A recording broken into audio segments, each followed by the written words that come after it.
Are you a current or future physician assistant wanting to learn more about finances? Then join me on this journey to become a PA the FI way.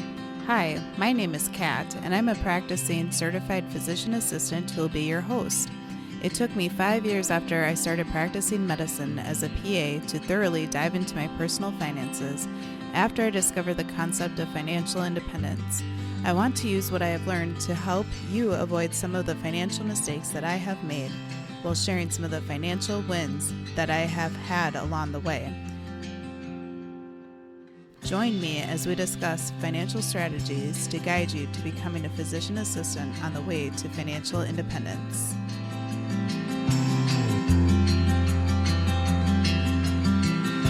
Welcome back, everyone, to the PA the FI Way podcast. I'm your host, Kat, and I'm so thankful that you're here today to take a listen to this episode. I want to talk about financial goals and goal setting for the episode today. But before we dive in, I wanted to just give a brief recap of last week. I went to the fall MAPA conference, and MAPA that I'm referring to is the Minnesota Academy of PAs. And this conference was a CME conference up in northern Minnesota in Duluth, which is on the shore of Lake Superior. And one of my friends that I met in PA school is from Minnesota, but is currently living in Montana. But it was really fun because she flew in for the conference, and then two other of our friends that we met in PA school that are my current colleagues, and another one of our colleagues, and now a friend, all five of us went to the conference together. I also am a volunteer on MAPA's social media and marketing committee, so I help out with their podcast sometimes that they have, which is the MAPA podcast. So I got to meet some of these committee members that we have been having Zoom meetings, and it's been really fun to meet them in person. And I just really enjoy going to these conferences and meeting all these great PAs and getting inspired for potential future episodes and future guests as well. This conference was also exciting for me because I was able to present my first CME presentation. It was on the topic of burnout and financial independence, and I was nervous before I gave the presentation, but I really enjoyed it. And then there were a lot of great follow-up questions by other PAs who were attending, as well as some fun discussion about the topic too. So if there are any new listeners from the conference, thank you so much for your time and for joining us over here on the show today. Let's discuss how you can set some financial goals for your future. And with anything that you do in life, the first step is to think about the why behind it. It's not enough to just think that you want to create this goal and reach this goal. You need to figure out your why. And we talk about this a lot with financial independence. Who cares if you want to become a millionaire or have more money than $1 million? Whatever your financial independence number is, what is the purpose of that money? Remember, money is a tool. So what is your overall picture? Is it because you don't want to work in a grinding job in medicine at least 40 hours a week for 35 to 45 years? Is it because you want to cut back on your hours, work part-time to be able to spend more time with your kids or your family members? Is it because you want to take sabbaticals throughout your career and travel the world? So I encourage you not to only think about the why for your big financial goals, but also your little financial goals. Let's take building an emergency fund. That's not fun to do. You're putting money away for an unexpected financial emergency where you need to spend money to fix something that's broken or to cover your rent payment or house payment in case you were to lose your job. Well, that's not a fun way to spend your money, right? But think about the why. The emergency fund is there to help reduce stress in your life, and it can help provide a buffer if you were to change jobs in the future as well, or if you were to lose your job unexpectedly. Think about paying off high interest debt like a credit card debt. Well, it's not fun to put your money towards that interest or paying off your credit card because you've already spent that money, right? But the why of it is that you're not wasting all the extra money on the interest, and then you can allocate or redirect the money in the future once that credit card is paid off for more fun purchases or other financial goals for you. The next step for Figuring out your financial goals is to take a look at your current financial situation. You or you plus your partner need to take a look at your income, your tax situation, your monthly budget that you have, your overall net worth, the amount of debt you owe. And looking at these numbers can be scary, but they are critical to understand and assess where you currently are.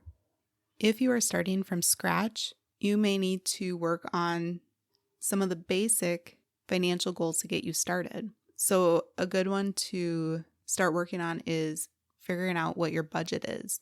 Take a look at all of your expenses every single month for at least 1 month, ideally 3 to 6 months. Track where all of your money is going, and I understand that this is tedious, and then work on cutting the fluff. Where are those subscription dollars that you are paying for that you never use? Or are you buying a new outfit every other week and you really don't need that many more clothes? One of the first few steps of your journey to financial independence is also building up your emergency fund.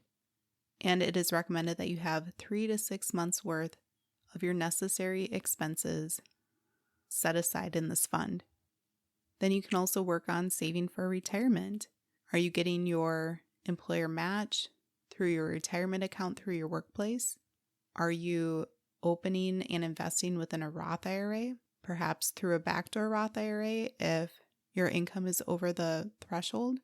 And are you prioritizing paying off high interest debt? Usually debt that's over 5% for interest is considered pretty high interest debt, and definitely if it's over 10%, you want to get that paid off right away. Check out the past episodes, especially some of the earlier episodes, for more information about these things. Once you have figured out some of your financial goals at this time in your life, I encourage you to try to prioritize them so you don't get overwhelmed. Maybe you pick your top 3 goals that you want to work on. Or if you are truly just getting started and this is all overwhelming for you, just pick one to start with. And then you want to make your goal a SMART goal. So some of you are very likely familiar with the acronym SMART when it comes to goal setting, but not all of you may be, so I want to review it. SMART is an acronym and it stands for ways to help you determine if your goal is a actionable one that you can do versus a very generalized goal. So S stands for specific. Is your goal that you want to reach financial independence? Well, perhaps your specific goal means that you want to reach your specific financial independence number. Perhaps you want to have your emergency fund built up. Well, pick a specific number for that. Do you want 3 months worth of expenses saved up, or do you want 6 months? Or would you feel more conservative and safe if you had 12 months worth? And then M stands for measurable. How are you going to track your goals? Are you keeping an eye on your emergency fund in your savings account if you have a high yield savings account? Are you using something like Personal Capital where you're tracking all of your finances in one place? I'll include a link to Personal Capital in the show notes. And that's what I like to use because I link my bank accounts, our retirement accounts, my student loan debts, and it allows me to track how my retirement accounts are increasing while my debt is being paid off. And it's really fun to watch that happen. The A in SMART stands for achievable or attainable. Is this a goal that may sound somewhat difficult to reach or somewhat lofty, but at least you can reach it? You don't want to set goals that aren't something that you feel like you can work towards. Otherwise, that's a recipe to getting discouraged. The R stands for relevant. So you want to think about what truly is important to you. How does this goal relate to your overall future financial success? Some SMART acronyms will use the word realistic for the R, and that seems somewhat similar to achievable or attainable, where you want to make sure that you can actually reach this goal with time. And then T stands for time bound.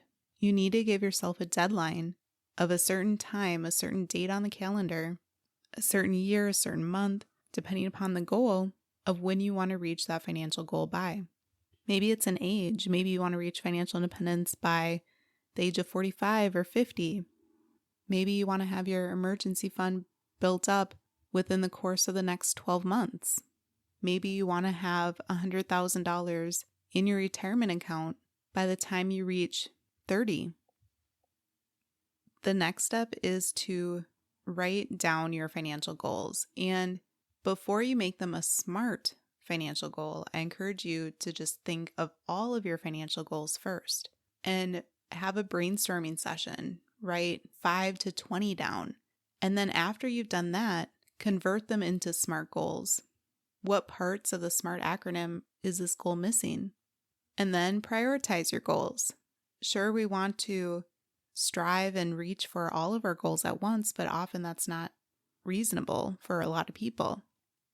And then also it's important to enjoy the journey. So I'm not all about only eating ramen noodles and delaying all of your gratification and all of life's enjoyment for the point that you reach financial independence. It really is about enjoying life along the way. How are you treating yourself? You don't need to spend lavishly to have a treat every once in a while, or enjoy a fun experience with a friend or family member. Or my favorite, go on a trip that you can use credit card rewards points to have free travel. It's important to celebrate the journey and enjoy those life experiences on your way to financial independence. So what financial goals are you working on? I would love if you connected with me. Feel free to reach out. You can send me a DM on Instagram, and I'm over there at PA the FI Way.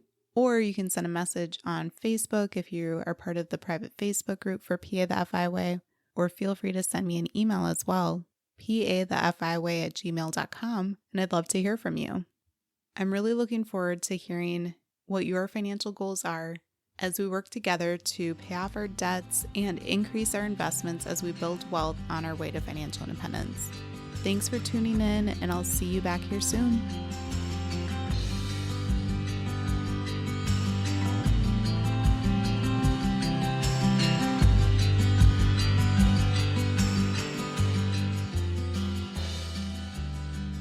Thank you for tuning in, and I hope that you decide to continue to join me along this journey of becoming a PA the FI Way. Please take a moment to press the subscribe button on the platform that you are listening to this on, but more importantly, consider sharing with another current or future PA that could benefit from the information that we reviewed in this episode. Take care and have a great rest of your day. Until next time.